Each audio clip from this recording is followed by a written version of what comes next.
Alright guys, so Destiny or Bungie just released a new update 7 hours ago from the Destiny 2 team. Destiny 2 Into the Light and the Final Shape gameplay preview recap. So I watched the live stream this morning. Um, it seemed really cool. I think them releasing this new prismatic subclass, and this little maybe half-size new faction we're getting, probably the best two things they could have done, um, given their time and resources that they have. I think taking all of what's already there in our subclasses and just making one giant new thing is super, super cool. Um, and I don't know how hard it was to necessarily develop that, but I think it's a lot more than what we would have gotten if they just made a whole new subclass entirely. So I think while it is kind of reused, it's still, come on, it's pretty cool. So, anyways, today we shared a peek at some of the amazing work our team has been doing to make the final shape an incredible experience. When it rises on June 4th, this article recaps today's developer gameplay preview and some awesome content available today for all players with Destiny 2 Into the Light. So again, here's the final shape gameplay preview. I highly recommend you guys watch this. Gives a lot of insight to what I'm talking about here. So Prismatic subclass, heading into the final shape. For the first time, Guardians who harness Prismatic subclass will be able to mix Arc, Solar, Void, Stasis, and Strand.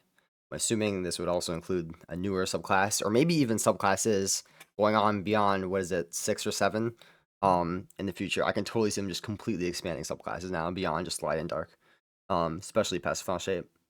Combine them to unlock new potential in a power and customization. But this isn't just about remixing abilities. You're able to break down the known limits of light and darkness by entering Transcendence. A state only possible when using the prismatic subclasses.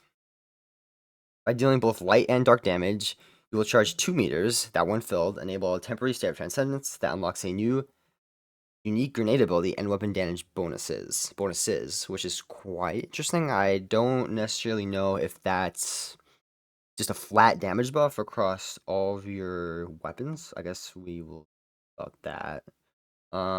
New build crafting and possibilities. Along with Prismatic comes aspects and fragments to further customize your build and enable combos you never thought were possible. And good news, players only need to unlock these aspects and fragments once to get them for every class. You will also be getting more aspects and fragment slots than ever before. Awesome, getting into that build crafting here. Sorry for that. Yeah, you can see right here. See if they activate Transcendence here. Yeah, they do. Do they have Radiant? Doesn't really say. I don't see a damage bonus buff, but I guess we'll get to that in a second. Again, Titans, Warlocks, awesome stuff. Now, this is stuff I was really blown away by this, because this is something, we haven't really seen since Destiny 1. These exotic class items, these look honestly absolutely amazing. The art on these things looks so cool. I'm, as a hunter main, I really like the cloak the best, but that's just me. Oh, here's a view of these. Yeah. Dude, these look awesome. Guardians can push their further plasmatic builds even further with the new exotic class items coming in the final shape. Exotic class items work successfully with prismatic subclasses and will each roll with 2 random exotic perks inspired by each selection of other exotic armor pieces, even from different classes. This means that a hunter could have an exotic cloak with some of the unique qualities of Assassin's Cowl combined with parts of Liar's Handshake. On the other hand, Warlocks get an exotic bond roll with the perks of Aptus Veil and Star Eater Scales, and Titans get a mark with parts of Orphidian's Aspect, and oh my god, this is crazy here. Star Eater Scales, like that one of the best, hunter exotics in the game for like damage. It's kind of falling off right now, I think. Especially with Celestial Nighthawk, but like this for like single use damage supers here, across all classes, they're just getting a bump. Like they're just getting a flat buff here, which is amazing. Meet the Dread. This is an awesome photo right here. Look at this. This enemy, I forget what it's called, looks quite interesting. We'll get to it in a second though. Suffogators and Tormentors were just the beginning, and now are joined by the full force of the new enemy faction, the Dread. The Grim take flight like bats and guns, and use their screeching voices to express their abilities. This seems like, they had to do that with the new abilities. The husks are melee bruisers that can still try to take you down, even after they have been destroyed. By unleashing the gist, the attendant and the weavers are stasis and strand wielders, retrospectively, will use their darkness powers to freeze you in place and pull you across the battlefield. You'll have to adapt to find new tactics to defeat these new foes in battle. So yeah, this is cool. I think out of all the new fractions we could have gotten, especially with the ones we have now, I mean, besides like the tormentors and stuff, like obviously they're a part of them, but yeah, I feel like the factions we have now are so simple and kind of outdated. Honestly, the game, it really goes to show how much this game's evolving. Yeah, for sure. And more to come. Gameplay trailer. You can watch that if you haven't already. We have a lot more time to share about this, the final shape, before you can play on June 4th. The first bit of info comes tomorrow, when we will drop a Dev Insight article with more information about Prismatic. Get ready for that. Destiny 2 Into the Light is live. Played a bit of this already. But the time has come. Destiny 2 Into the Light with the 2-month content update, open to all players, starts today. The enemy has launched an attack to prevent humanity from accessing the portal into the Traveler. The stakes have never been higher. But when has that been a problem for Guardians? Into the Light launch trailer. Here's a look at everything coming with Destiny 2 Into the Light. Okay, so we get a road. Is this a roadmap? Or no, this is Destiny. Oh, no, this is a roadmap. Yeah. Okay. Yeah, so we get Onslaught right away. Brave Arsenal. Oh, they actually do list the weapons here. So we get Mountaintop next week.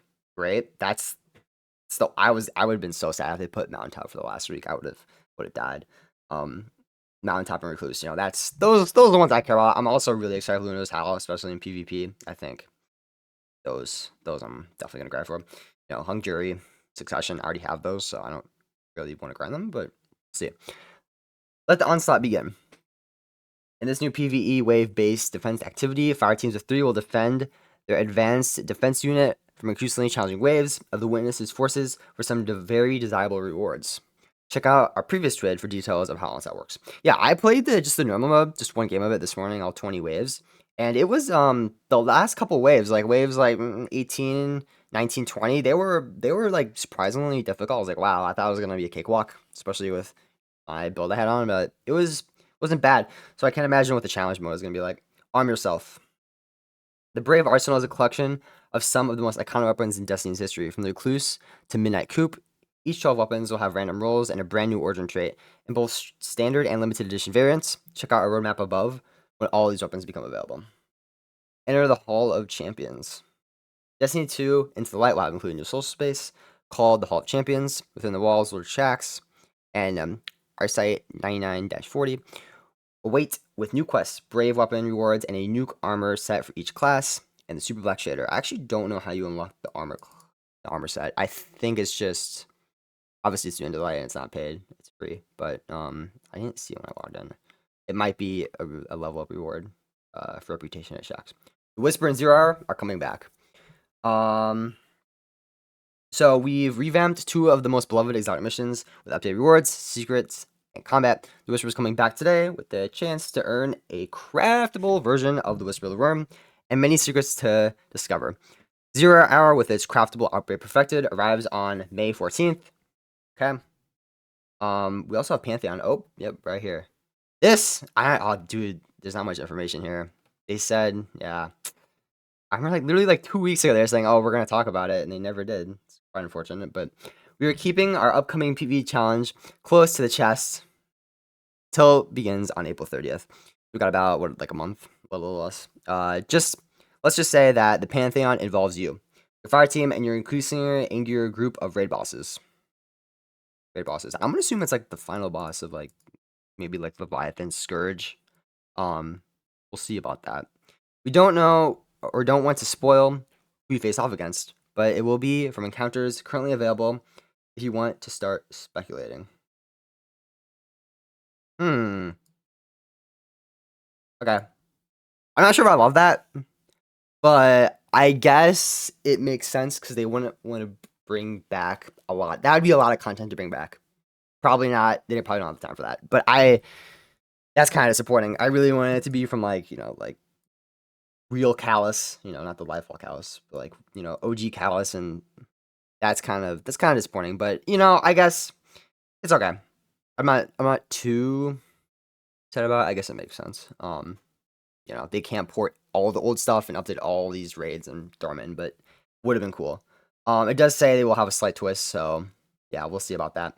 We will show a few more details on the overall structure and the rewards in the TWID later this week. PvP maps and updates.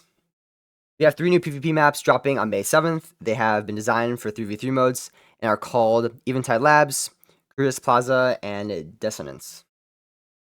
We'll share more information about all these 3 soon, but for now, we have a new modifier for Crucible Labs called Hardware, and some changes to the competitive playlist game modes. Okay, yeah.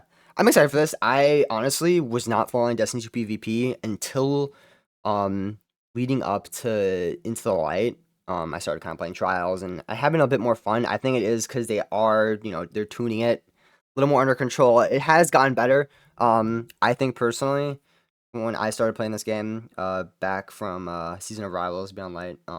But yeah, I've been getting more into PvP, so I'm excited for this. I used to be a PvP guy only, but I'm excited. Combat Sandmax tuning. Today's update includes some weapon changes. Scout rifles, pulse rifles will feel a bit stronger in PvE. This was desperately needed. I literally have not rocked a scout or pulse rifle in PvE since, I don't even know, maybe Beyond Light. Yeah, it's been a long time. This was needed. All rifles and the Forerunner have been nerfed a bit PvP. We also include some bug fixes. For instance, precision shotguns no longer require 1 extra putt to take down BV Guardians. Buffing shotguns even more, even though I get killed by them all the time. Quality of life updates. So they did add a character modification and update your appearance. The list of updates is long, and we covered them in our April 4th TWID. Here's a summary. You will have an additional chance to change your Bungie name. This is great for a lot of people if you don't want to pay. You can now recustomize your character's appearance, but not their own guardian, anytime for no cost, right? Strand fragments are getting their cost reduced. Text chat will be on by default. This is cool. I think, you know, you could just turn it off if you don't like it, but I think if you want to talk, it's cool. We are making the new light experience more approachable. This, I don't know about that one, Chief, but we'll see about that. For those who are looking to know everything that's changing in Destiny 2 Into the Light, here's the link to the patch notes for update 7.3.6, launching today. Destiny 2 Into the Light is packed with content that we hope will satisfy the hardcore players. This is nice. That's nice to know. That want to improve themselves. The collectors aiming for the strongest weapons, and the new lights looking to join their friends in the stars. Be brave, Guardians. Great. Okay. Yeah, this was a good update. I think they hit the nail on the head for the final shape. I saw the chat. It seemed pretty excited. But yeah, I think I'm going to just stick with this TWAB. They released another one, Destiny 2 update, with all the changes that are going on. This is, some of it's recycled from previous TWABs, I think. Same with this one, but we're gonna go over it in a separate video. So, about it. See ya.